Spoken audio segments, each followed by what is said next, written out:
नमस्कार दोस्तों, जय श्री राम। स्वागत है आपका हमारी इस वीडियो में। आज हम कक्षा 7वीं के संस्कृत विषय के पाठ 10वां पाठ, जिसका नाम है समवयोहि दुर्जय, अर्थात समूह कठिनाई से जीतने योग्य होता है। इस पाठ के अंतर्गत यह बताया गया है कि मतलब जो निर्बल प्राणी भी होते हैं वह अपने समूह बना करके वह बड़े से बड़े काम को भी आसानी से कर लेते हैं। ठीक है, तो एकता की शक्ति को बताया गया है इस पाठ के अंतर्गत। तो चलिए आइए पाठ शुरू करते हैं। पुरा एकस्मिन् वृक्षे एका चटका प्रति वसति स्म। प्राचीन काल में एक वृक्ष पर चिड़िया रहती थी। कालेन तस्याह संतति जाता, समय के साथ उसके संतति मतलब संतानें हुई। एकदा कश्चित् प्रमत्तः गजः तस्य वृक्षस्य अधः आगत्य तस्य शाखाम् अत्रोटयत्। एक दिन अभिमानी हाथी उस वृक्ष के नीचे आता है, वृक्ष से अधः आगत्य नीचे आता है और आगत्य आकर के तस्य शाखाम उस वृक्ष की शाखा को सुंडेन अत्रोटेत, सूंड से तोड़ देता है। चटकायाः नीड़म भुवि अपतत, चिड़िया का घोंसला नीचे गिर जाता है। तेन अंडानि विशीर्णानि, जिससे अंडे फूट जाते हैं। अथ सा चटका व्यलपत, जिससे वह जो चिड़िया होती है वह विलाप करने लगती है, रोने लगती है। तस्याः विलापं श्रुत्वा काष्ठकूटः नाम खगः दुष्टेन ताम अपृच्छत, दुखेन ताम अपृच्छत। ठीक है, तो उसका विलाप सुन करके, रोना सुन करके काष्ठकूट नाम का एक खग पक्षी आता है। वह उससे दुखेन ताम अपृच्छत, दुखी होकर के पूछता है, भद्रे किमर्थम विलपसि, हे भद्रे हे कल्याणी, किमर्थम विलपसि, क्यों रो रही हो। इति चटका अवदत्, चिड़िया कहती है, दुष्टेन एकेन गजेन मम संतति ही नाशिता। एक दुष्ट हाथी ने मेरी संतानों को नष्ट कर दिया। तस्य गजस्य वधे नैव मम दुखम अपसरी, और उस गज का मैं वध नहीं कर पाई, इस बात का मुझे बहुत दुख है। ततः काष्ठकूटः ताम वीणारव नाम्न्या मक्षिकायाः समीपम अनयत्। उसके बाद वह काष्ठकूट उसको वीणारव नाम की मक्खी के पास में ले जाता है। तयोः वार्तां श्रुत्वा मक्षिका अवदत्, उन दोनों की बातों को सुनकर के मक्खी कहती है, ममापि मित्रं मंडूकः मेघनादः अस्ति, मेरा भी मित्र मंडूकः मतलब मेंढक, मेघनाद नाम का एक मेंढक है मेरा मित्र। अस्ति शीघ्रं तमुपेत्य, शीघ्र ही उसके पास चलते हैं। यथोचितम, जो उचित होगा, करिष्यामः, करेंगे। इदानीं तौ मक्षिकया सह गत्वा मेघनादस्य पुरः सर्वं वृत्तान्तं न्यवेदयत्। वो मक्खी को साथ में लेकर के, उन दोनों के साथ में मक्खी उसको मेघनाद नाम के मेंढक के पास में ले जाती है और पुरा सर्वम वृत्तांतम निवेदयत्, और पुरानी सारी बातें उसके सामने कह देती है। मेघनादः अवदत्, मेघनाद कहता है, मेघनाद कौन है, मेंढक। ठीक है, वो कहता है, यथा हम कथयिष्यामि, जैसा मैं कहूँगा, तथा कुरुतम, तुम वैसा करना। तो मक्षी के, और सबसे पहले वो मक्खी से कहता है, तो प्रथमं त्वं मध्याह्ने तस्या गजस्य कर्णे शब्दं कुरु। सबसे पहले मैं मक्खी से कहता है, क्या कहता है, प्रथमं त्वं, पहले तुम दोपहर में, मध्याह्ने तस्य गजस्य कर्णे शब्दं कुरु, तुम दोपहर में हाथी के पास जाना और गजस्य कर्णे शब्दं कुरु, उसके कान में शब्द करना, ध्वनि करना।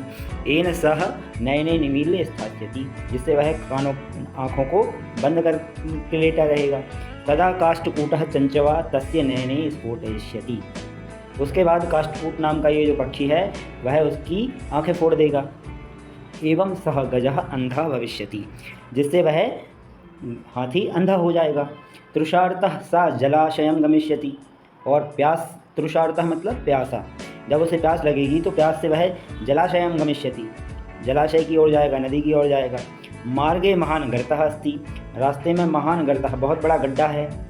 तस्य अंतिके अहम स्थास्यामि, और उस गड्ढे के अंदर मैं बैठा रहूँगा। स्थास्यामि शब्दम च करिष्यामि, और ध्वनि करूँगा, आवाज़ करूँगा। मम शब्देन तम गर्तं जलाशयं मत्वा स तस्मिन्नेव गर्ते पतिष्यति मरिष्यति च। मैं शब्द करूँगा और मेरे शब्द को सुन करके वह शब्देन तम गर्तं जलाशयं मत्वा, उस गड्ढे को जलाशय मान करके, मत्वा सा तस्मिन्नेव गर्ते पतिष्यति, और उसी गड्ढे में वो गिर जाएगा और मर जाएगा। अथ तथा कृते सह गजः मध्याह्ने मंडूकस्य शब्दम अनुसृत्य महता गर्तस्य अंतः पतितः मृतः च। इसके बाद तथा कृत्सा गजः, उसके बाद वह हाथी उस मंडूक की, मेंढक की आवाज़ का अनुसरण करते हुए उसी अनुसृत्य महतः गजस गर्तस्य, उस गड्ढे के अंदर गिर जाता है और मर जाता है। तथा चोक्तम, इसलिए कहा गया है बहुनाम अप्सराणाम समवयो ही दुर्जयः, अर्थात कहा भी गया है कि निर्बलों का समूह कठिनाई को जीतने योग्य होता है। तो इसी के साथ में ये पाठ समाप्त हो जाता है। और इस पाठ से हमें क्या शिक्षा प्राप्त होती है? जी हाँ, इस पाठ से हमें शिक्षा प्राप्त होती है कि जो निर्बलों का समूह होता है वह बड़े से बड़े संकट को भी, बड़े से बड़े काम को भी आसानी से कर सकता है। अगर वास्तव में देखा जाए तो ना चिड़िया उसका हाथी तो कुछ कर सकती थी, ना ही काष्ठकूट और ना ही मेंढक, लेकिन तीनों ने एक अपना समूह बना करके एक बड़े से, जो कि उनका बहुत शक्तिशाली था, ठीक है, हाथी, उसको भी इन्होंने मार दिया। अब इसके बाद में हम इस पाठ के प्रश्नोत्तर करेंगे। जिसमें पहला वाला प्रश्न है, प्रश्नानाम उत्तराणि एक पदेन लिखत, एक शब्द में इन प्रश्नों के उत्तर लिखना है। तो पहला वाला प्रश्न है, वृक्षे का प्रति वसति स्म, तो वृक्ष पर क्या रहता था? तो इसका उत्तर हो जाएगा चटका। दूसरा वाला प्रश्न है, वृक्षस्य अधः कः आगतः, वृक्ष के नीचे कौन आया था? तो इसका उत्तर हो जाएगा गजः। तीसरा वाला प्रश्न है, वृक्षः गजः केन शाखाम अत्रोटयत्, हाथी ने किससे शाखा को तोड़ा था? तो इसका उत्तर हो जाएगा सिंडेन, ठीक है। चौथा वाला प्रश्न है, काष्ठकूटः चटकाम कस्याः समीपम अनयत्, काष्ठकूट चिड़िया को किसके पास ले जाता है? तो मक्षिकायाः, इसका उत्तर क्या हो जाएगा? मक्षिकायाः। इसके बाद अंतिम वाला प्रश्न है इसका, मक्षिकायाः मित्रम कः आसीत्, मक्खी का मित्र कौन था? तो मक्खी का मित्र था मेंढक, ठीक है। तो इसका उत्तर हो जाएगा मंडूकः, ठीक है। इसके बाद में दूसरा वाला प्रश्न देखते हैं, रेखांकित पदानि आधृत्य प्रश्न निर्माणम कुरुत, रेखांकित पदों को आधृत्य, ठीक है ना, उनकी जगह पे हमको दूसरा शब्द लगा करके हमें वाक्य को प्रश्न बनाना है, ठीक है। कैसे बनाएंगे? तो पहला वाला है, कालेन चटकाया संतति जाता, समय के साथ चिड़िया को संतान हुई, तो चटकायाः की जगह पे आ जाएगा कस्याः, समय के साथ किसके संतान हुई, ठीक है। तो कालेन कस्याः संतति जाता। एक दूसरा वाला है, चटकायाः नीलम भुवि अपतत, ठीक है, नीलम की जगह पे आ जाएगा किम, तो वाक्य हो जाएगा चटकायाः किम भुवि अपतत, ठीक है। तीसरा वाला है, गजस्य वधेनैव मम दुःखम अपसरेत्, तो गजस्य की जगह पे आ जाएगा कस्य, तो कस्य वधेनैव मम दुःखम अपसरेत्। चौथा वाला है, काष्ठकूटः चंचवा गजस्य नयने स्फोटयिष्यति, तो इसकी चंचवा की जगह पे आ जाएगा कया, तो वाक्य हो जाएगा काष्ठकूटः कया गजस्य नयने स्फोटयिष्यति, ठीक है। इसके बाद तीसरा वाला प्रश्न है, इसमें हमें मंजूषातः क्रियापदानि चित्वा रिक्त स्थानानि पूरयत, मंजूषा की सहायता से हमें इन वाक्यों को पूरा करना है। तो पहला वाला है, काष्ठकूटः चंचवा गजस्य नयने, इसमें आ जाएगा पहले में स्फोटयिष्यति, ठीक है। इसके बाद में दूसरा वाला वाक्य है, मार्गे स्थितः अहमपि शब्दम, तो इसमें आ जाएगा करिष्यामि, ठीक है। तीसरे वाले में आ जाएगा तृषार्थः गजः जलाशयम, क्या आ जाएगा इसमें तीसरे वाले में? गमिष्यति, ठीक है। इसके बाद चौथा वाला है, गजः गर्ते, इसमें आ जाएगा पतिष्यति, ठीक है। पांचवा वाला है इसमें, काष्ठकूटः ताम मक्षिकया समीपम अनयत, ठीक है, अनयत आ जाएगा इसमें। फिर इसके बाद अंतिम में आ जाएगा, गजः सुंडेन शाखा अत्रोटयत। ये वाला प्रश्न समाप्त हुआ इसी के साथ हमारा तीसरा वाला। अब हम करते हैं चौथा वाला प्रश्न।